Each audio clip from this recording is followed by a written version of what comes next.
Hello students.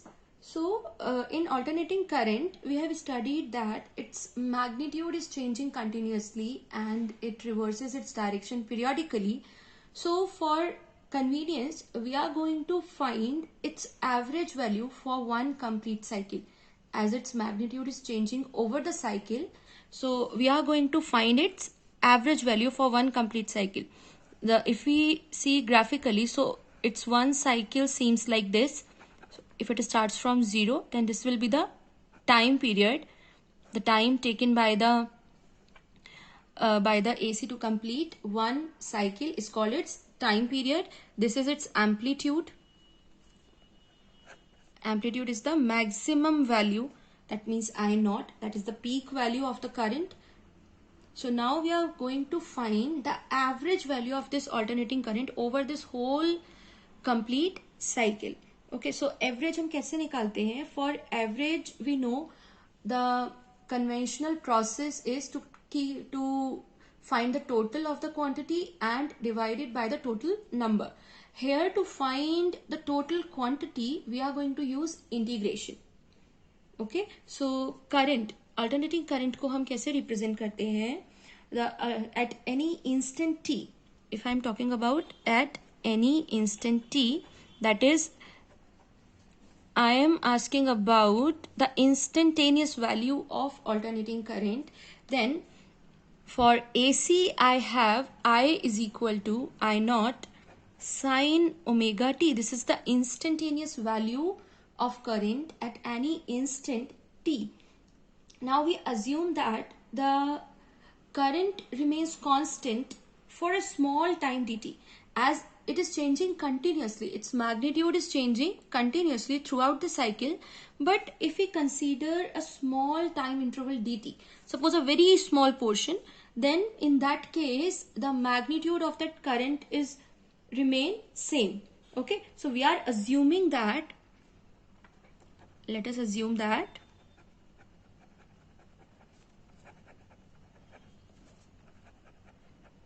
current remains constant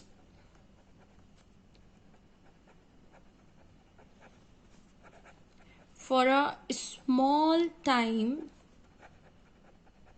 dt. Then in that time dt, the amount of charge that flow through the circuit can be given as dq is equal to I dt. Now dq is the charge that is flowing through the circuit in a small time dt. So dq is equal to I dt, and we know the value of I is I naught sine omega t. Then dq is equal to I naught sine omega t dt. Now this dq was for the small time dt. If I want to calculate the total charge that flow through the circuit, for that I have to integrate dq over the whole cycle. Means to find total charge that flows through the circuit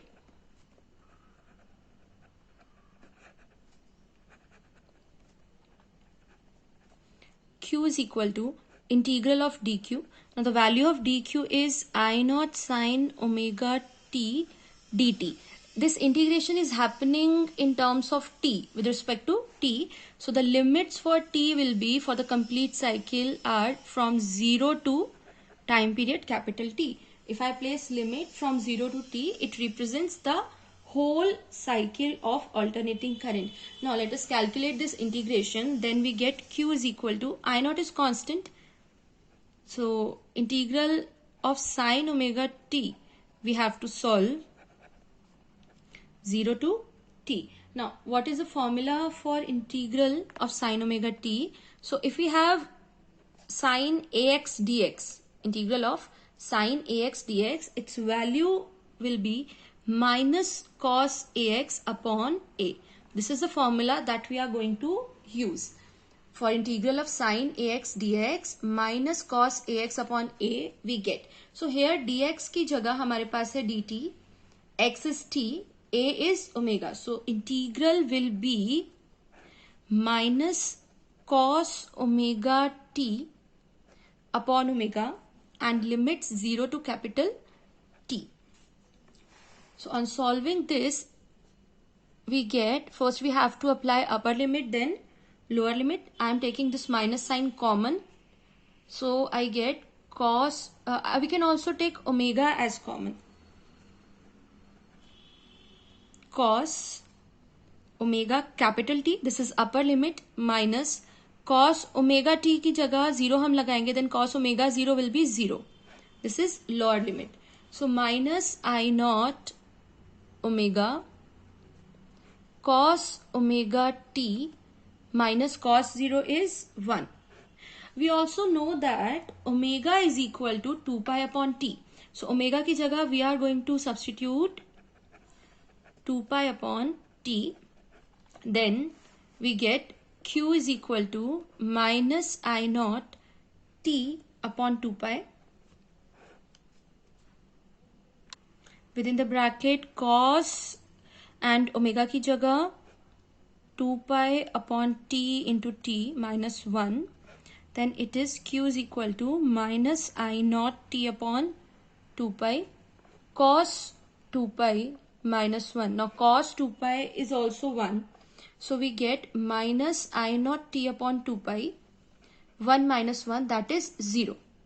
So the total current, total charge that flows through the circuit, means the value of Q is 0 over the complete cycle. So we were calculating the average value of current, and average value of current for the whole cycle is actually equal to the total charge flowing in that circuit throughout the cycle upon capital T. That means Q upon T. And since Q is 0, so this value is 0. So what we conclude is, for alternating current, the average value of AC over a complete cycle is 0.